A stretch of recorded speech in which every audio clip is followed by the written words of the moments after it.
Cuando termina otro día, les entregamos un resumen de cómo está nuestro mundo y alguien para que nos cuente la verdad sobre un tema de actualidad. Bienvenidos a Cuéntenos la Verdad, un programa hecho a la medida de personas como usted, interesado en vivir actualizado. Conduce Fernando Matú.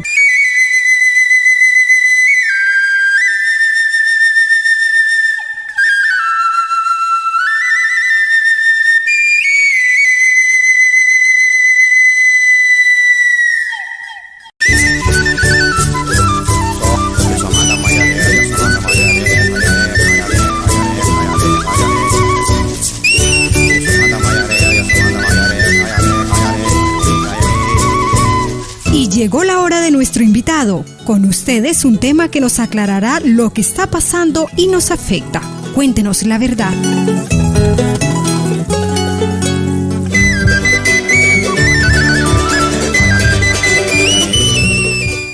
Estuve a punto de tirar la toalla, pero en este negocio puse el futuro de mi familia y me propuse sacarlo adelante. Gracias a las capacitaciones de la Cámara de Comercio, vi que podía llevar mi negocio a otro nivel, usando las redes sociales. Hoy que vuelvo a abrir, no solo vendo el pan más rico de la ciudad, sino que lo llevo a la puerta de la casa de mis clientes. Visita la Cámara de Comercio del Putumayo o entra a nuestra página web www.ccputumayo.org.co para encontrar las herramientas que te llevarán a ser más empresario que nunca.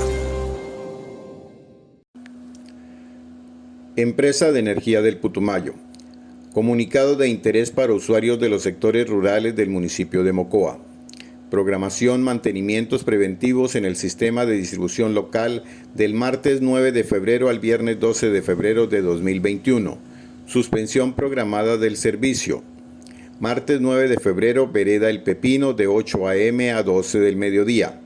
Miércoles 10 de febrero, Vereda El Líbano de 8 de la mañana a 10 de la mañana. Miércoles 10 de febrero, Vereda Los Guaduales de 7 de la mañana a 10 de la mañana. Miércoles 10 de febrero, Resguardo Condagua de 3 de la tarde a 6 de la tarde. Miércoles 10 de febrero, Vereda Carillaco de 3 de la tarde a 6 de la tarde. Jueves 11 de febrero, Veredas La Frontera, Ticuanayoy y Las Toldas de 8 de la mañana a 1 de la tarde. Viernes 12 de febrero, Vereda 15 de mayo de 8 de la mañana a 12 del mediodía. Expresamos agradecimientos a nuestros usuarios por su amable comprensión y apoyo constante para avanzar en el mejoramiento de la calidad de la prestación del servicio. Empresa de Energía del Putumayo, SAESP. Nos encontramos en la tarde de hoy con el senador Guillermo García Realpe.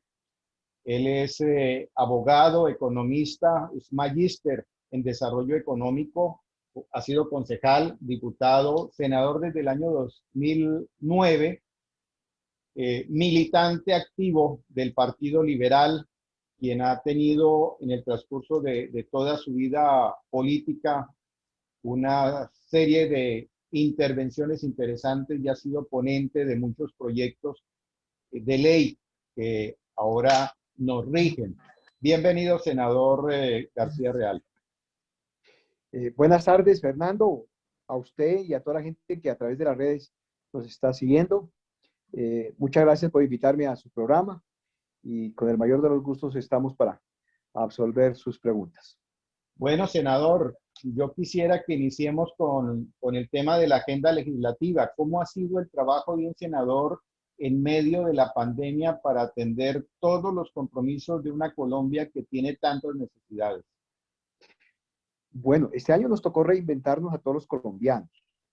Por esta grave afectación de la pandemia, se nos cambiaron las cosas, las costumbres y el distanciamiento y la virtualidad y la estrategia a través de redes, como las de hoy, pues son ya la constante.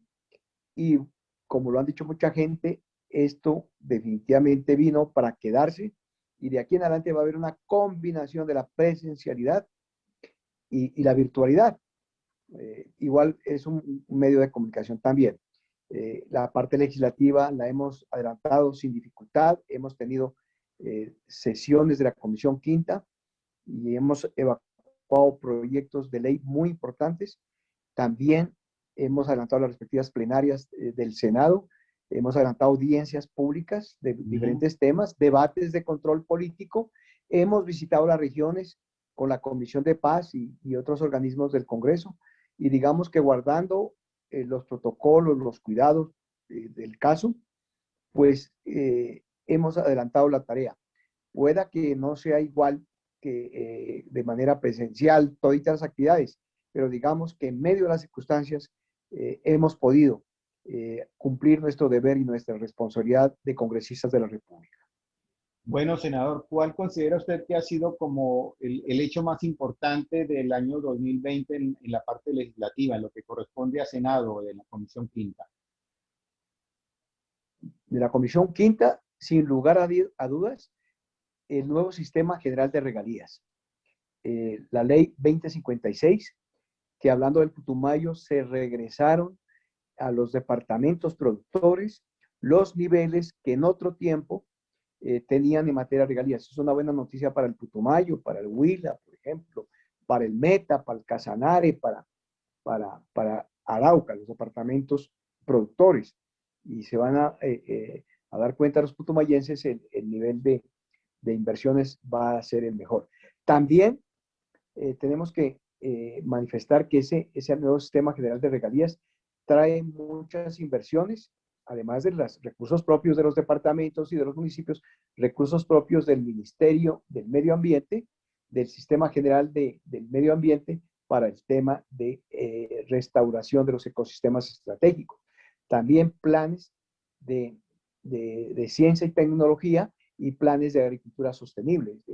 Digamos que ese nuevo sistema general de regalías tiene un muy buen contenido de inversión en las regiones, y poco a poco será un reflejo para nuestras comunidades esta ley 2056. Y la otra ley, entre otras, por supuesto, porque son varias, es la ley 2046. Regalías 2056 y la ley 2046, que tiene que ver con el nuevo sistema general de compras públicas en Colombia, que obliga a que todas las compras del Estado colombiano, del departamento, del municipio, de la nación, dedicada a la alimentación escolar, al PAE, al Plan de Alimentación Escolar, a la alimentación de la población reclusa, de la fuerza pública y de la población vulnerable, el 30% de esos programas tienen que comprarse en los respectivos municipios, en los productos de la agricultura campesina de cada uno de los municipios.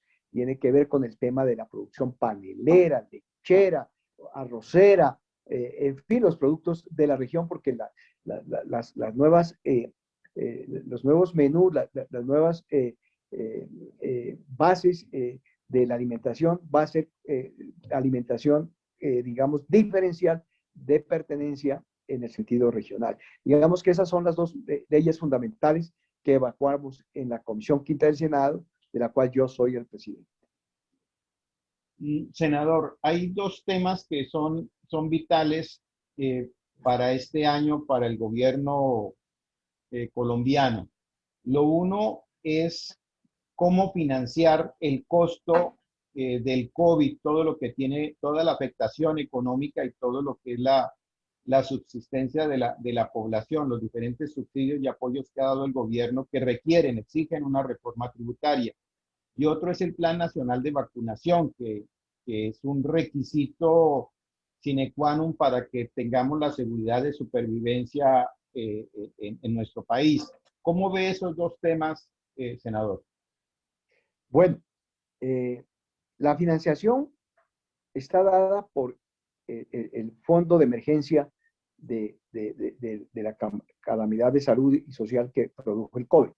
Ese Fondo de Emergencia, el FOMI, que creó la declaratoria de emergencia social de salud económica que decretó el gobierno el pasado año 2020.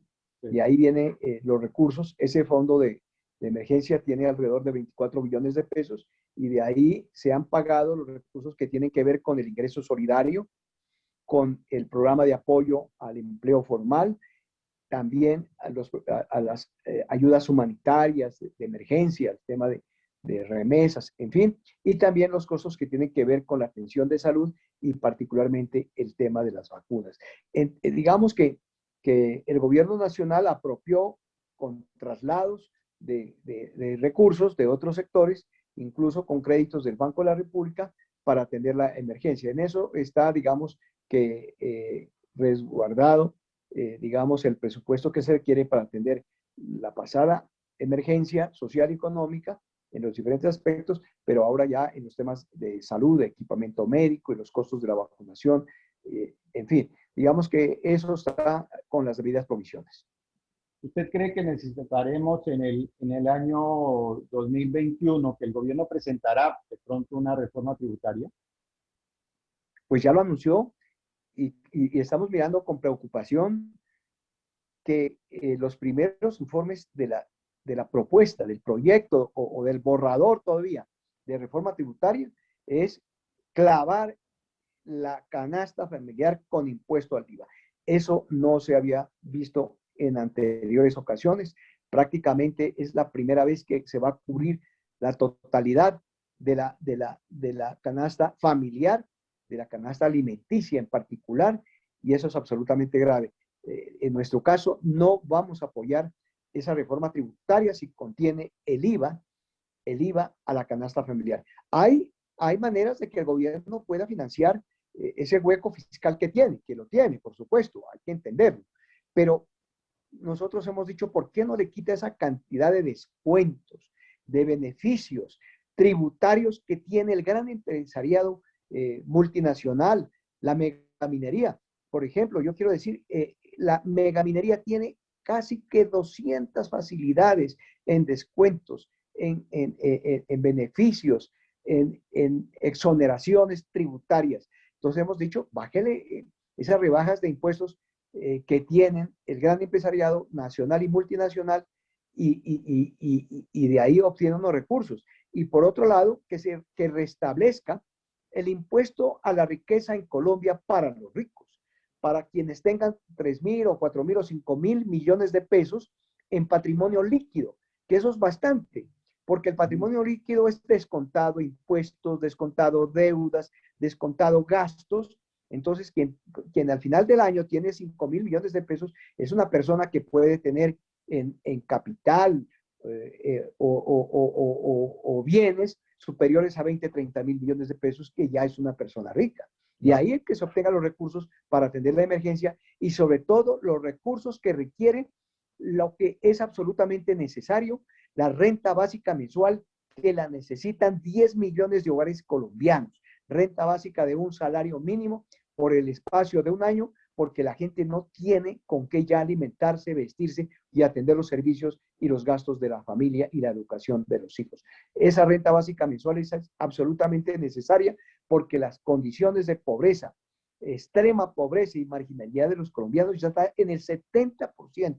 Ya venía mal el país antes de la emergencia, antes de la pandemia, pero ahora sí que está grave la situación. Entonces, la crisis social, las hambrunas que se viven en Colombia, pues merecen ser atendidas con una renta básica mensual. Y no es metiéndole la mano al mismo bolsillo de los pobres, con el IVA, a la canasta familiar, sino a los ricos. Que si cree que es oportuno, que es prudente, es manejable el plan de vacunación del gobierno nacional, el que acaba de presentar. Bueno, le voy a hacer referencia a dos cosas. En primer lugar, a la circunstancia de que Colombia ha sido de los últimos países en que les llegue la vacuna. No nos llega a nosotros aún. Hay que creerle al gobierno y esperamos que le vaya bien, porque si le va bien al gobierno en este aspecto, nos va bien a los colombianos. Que lleguen las vacunas, que a partir del 20 de febrero, que es en 8 días prácticamente, arranque la vacunación en Colombia. De los últimos países.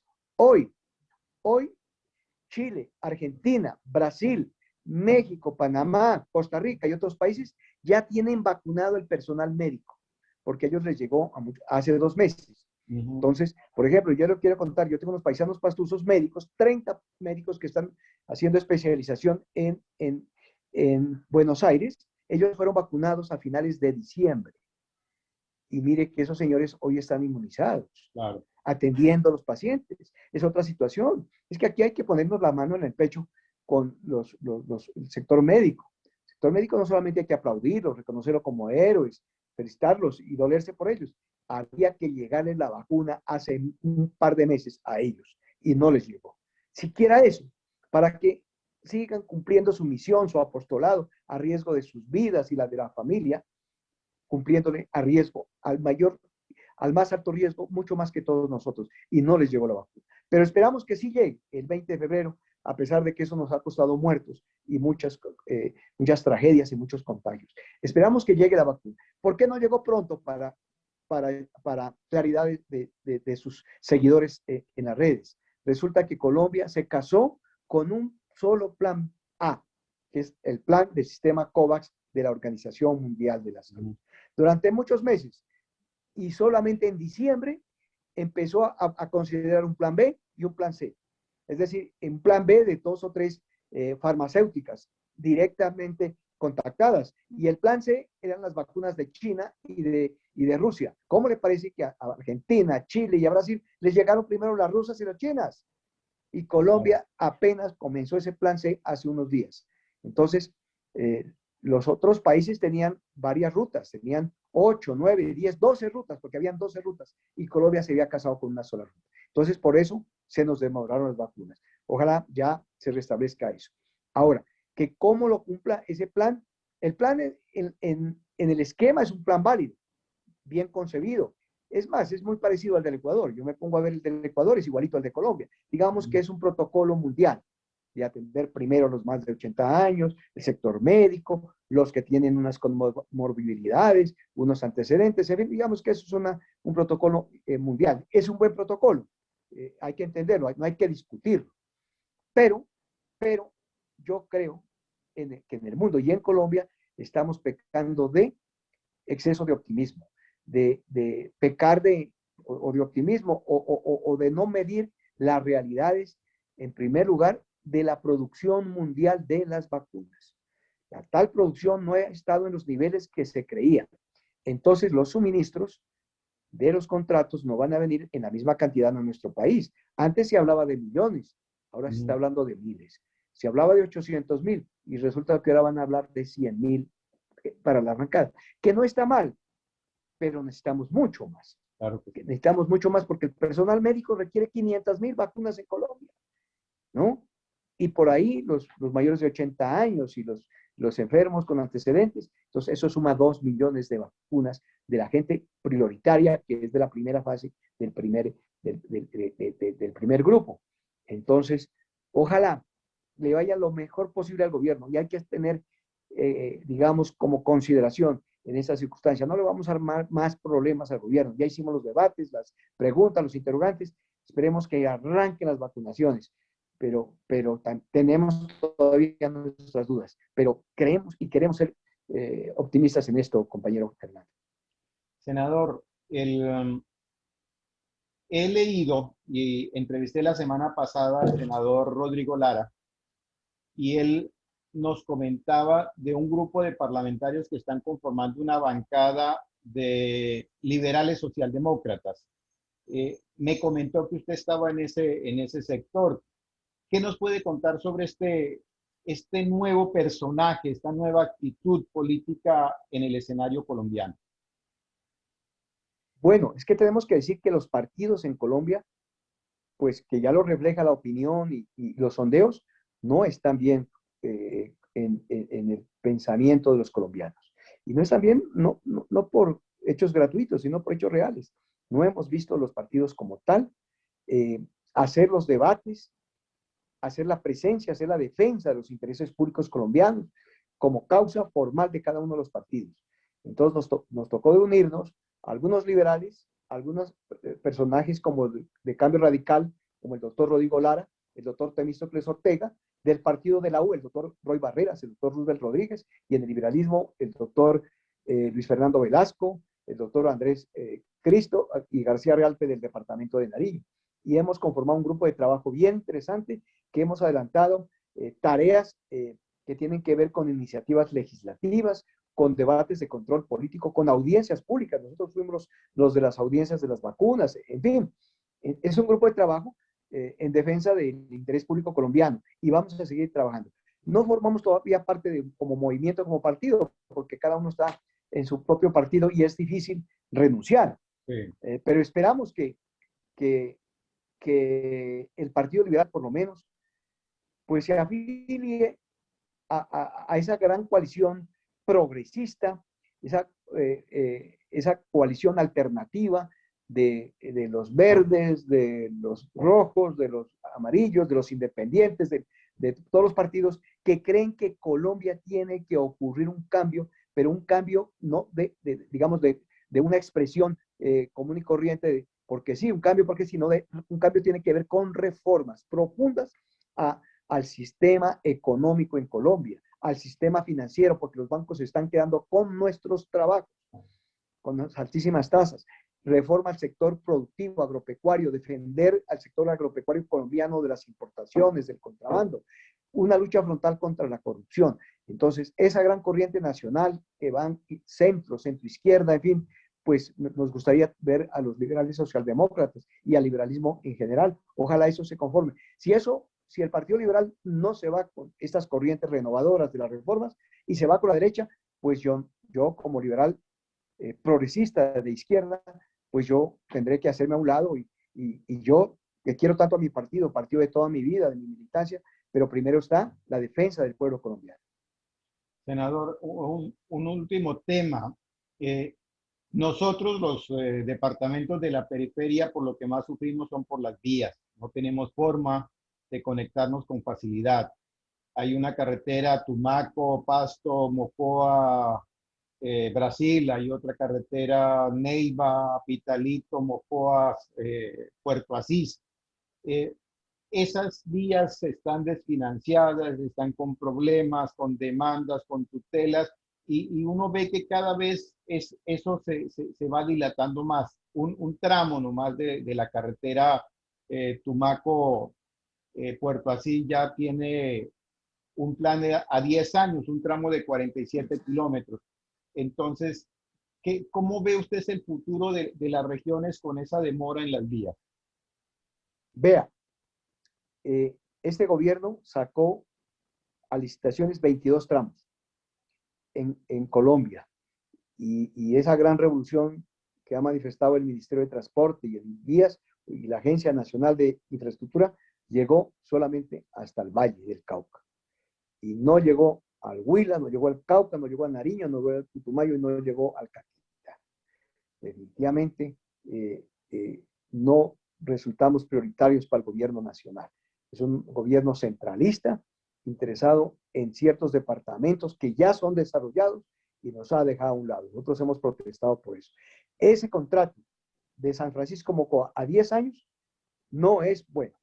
Nosotros, pues obviamente que inviertan 100.000 millones de pesos al año, está bien, o digamos que no hay que rechazarlo, pero no es la mejor decisión. 100.000 millones de pesos anuales es muy poca inversión y el término es a muy largo plazo. Todos sabemos que los contratos en Colombia se demoran el doble del término convenido, del término contractual. Entonces, 10 años van a ser 15, van a ser 20. Eso no nos merecemos. Eso había que haberlo estructurado este gobierno si tenía voluntad a 3, 4 años para que se demore 5 o 6, pero no más, no más. No es justo. Nosotros tenemos que ver que el próximo gobierno acorte las condiciones, del tiempo, acorte el tiempo de eso y que haya inversión adicional sustancial, ojalá de unos 300, 400, 500 mil millones de pesos anuales. Pero por otro lado, yo le digo, hay en el sistema general de regalías unos recursos que se llama de inversión regional, de inversión estratégica, que son de los departamentos de Nariño y del Putumayo. Yo pienso que los gobernadores de Nariño y el Putumayo deben dejar o buena parte de esos recursos de regalías, dejar para ese proyecto estratégico. Pues poner los pequeños proyectos en los municipios, en los 13 municipios del Putumayo, en algunos del municipio, pero dejar ese acápite de inversión regional para aligerar el desarrollo y la pavimentación de San Francisco Mocoa, con recursos del departamento de Nariño y del Putumayo, que se llama de inversión regional. Solamente se pueden invertir en proyectos estratégicos que integren regiones. Ese es un proyecto estratégico. Si estos dos gobernadores de Nariño y el Putumayo se deciden a meter esos recursos, la nación les da una contrapartida igual a lo que ponen los gobernadores. Y de ñapa les autoriza vigencias futuras de 8 años de regalías. Entonces se suma lo aportado por los gobernadores, el aporte nacional, la contrapartida y las vigencias futuras. Por ahí podemos pensar que puede haber inversión siquiera de 500.000 millones de pesos anuales, que es mucho más que esos 100.000, que es muy poco, es una suma marginal. García Realpe está por eso.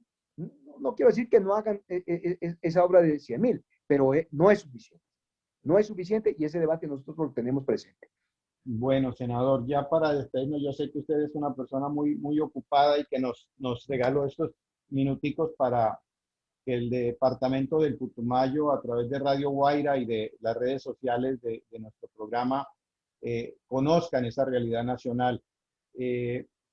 ¿Cómo ve el futuro con un país polarizado entre uribistas y petristas y los que estamos en el centro como en un sándwich sin saber quién es el que va a pegar el mordisco? Bueno, pero hay que analizar, hay que ser objetivo en esto. ¿Quién ha gobernado al país los últimos 20, 24 años? El uribismo, Pastrana y la derecha colombiana. 24 años. Y le echan la culpa a Petro. ¿Ese señor cuánto ha gobernado Colombia? Yo creo que no pueden asignarle la misma responsabilidad a Petro de la situación del país. Lo de Duque no se lo pueden asignar a Petro. Entonces, dejen jugar a Petro. El Petro es un colombiano. Tiene el derecho de hacer su propuesta y no pueden descalificarlo porque es Petro. Entonces, pues si él hubiera gobernado 4 años, 8, 12, 20, pues, y le fue mal, pues ahí descalifiquen. Pero, como dice la propaganda, que dejen jugar al Moreno. Déjenlo jugar al tipo. Ojalá salga con buenas propuestas. Ahora, lo que sí es cierto, que el próximo gobierno tiene que ser un gobierno de las reformas, porque la pobreza y la marginalidad en la cual está el país y sobre todo nuestras regiones, la Amazonía, el Pacífico, las cordilleras, la población fronteriza es muy grave. Si esto continúa así, concentrándose la riqueza en unos pocos, en el sector bancario, en el sector de los poderosos, que ha llevado a Colombia a ser uno de los países más desiguales de América y del mundo, en concentración de riqueza, en concentración de tierras, esto no puede seguir así. Hay que mirar lo que ha pasado en Buenaventura, en Tumaco, en nuestras regiones. Claro que hay movimientos armados ilegales, que hay cultivos ilícitos, pero primero fue que la sociedad colombiana, el Estado colombiano y los gobiernos hicieron inviable el campo colombiano cuando aprobaron la apertura económica, cuando aprobaron los TLCs, cuando aprobaron los acuerdos que preferían la leche de Argentina y de Canadá y de Europa que la leche del Putumayo, de Nariño, o la carne de nuestras regiones, de nuestras pequeñas ganaderías. Prefirieron importar el arroz, prefirieron importar el maíz, prefirieron importar el azúcar. Los que hoy cultivan coca fueron paneleros, fueron lecheros, fueron cultivadores de papa, fueron cultivadores de trigo, de la cebada, fueron campesinos cultivadores y les quitaron su medio de subsistencia y se fueron allá. Entonces la responsabilidad no solamente es de esos campesinos que tuvieron que cultivar cultivos de uso ilícito, fueron la estructura del Estado colombiano que los condenó a cambiar sus cultivos legales y rentables de otrora por cultivos de uso ilegal. Ahora, claro que hay movimientos armados relacionados con bandas criminales, pero ¿será que esos 4 bandidos de Buenaventura son los responsables de todo lo que pasa en Buenaventura? Allá hay unos violentos, unos bandidos, unos asesinos. No, señor, Buenaventura es una sociedad de 700.000 habitantes donde 600.000 están en extrema pobreza. Claro que esos ilegales hay que someterlos a la justicia por cualquiera de los medios, pero los somete usted a la justicia y quedan 700.000, 600 de los 700.000 sin ingresos, sin informalidad, sin recursos para alimentar a su familia. Y también van a cocinar los nuevos hechos de violencia y de confrontación contra esa sociedad que es desigual y contra el Estado colombiano. Entonces, aquí hay que medir las cosas. Entonces, A unos hay que confrontarlos con la fuerza, pero otros hay que confrontarlos con la inversión y con las oportunidades, tanto en el sector urbano y especialmente en el sector rural y en el campo de nuestro país. Muchas gracias, Fernando. Bueno, Como le senador, agradezco y volveremos a su bonito programa. qué gusto tenerlo en este programa, qué bueno que le hable al Putumayo y qué bueno que haya personas como usted en el Congreso hablando por los que no tenemos voz. Muchas gracias. Muchas gracias, Fernando. Buenas tardes. Muy amable.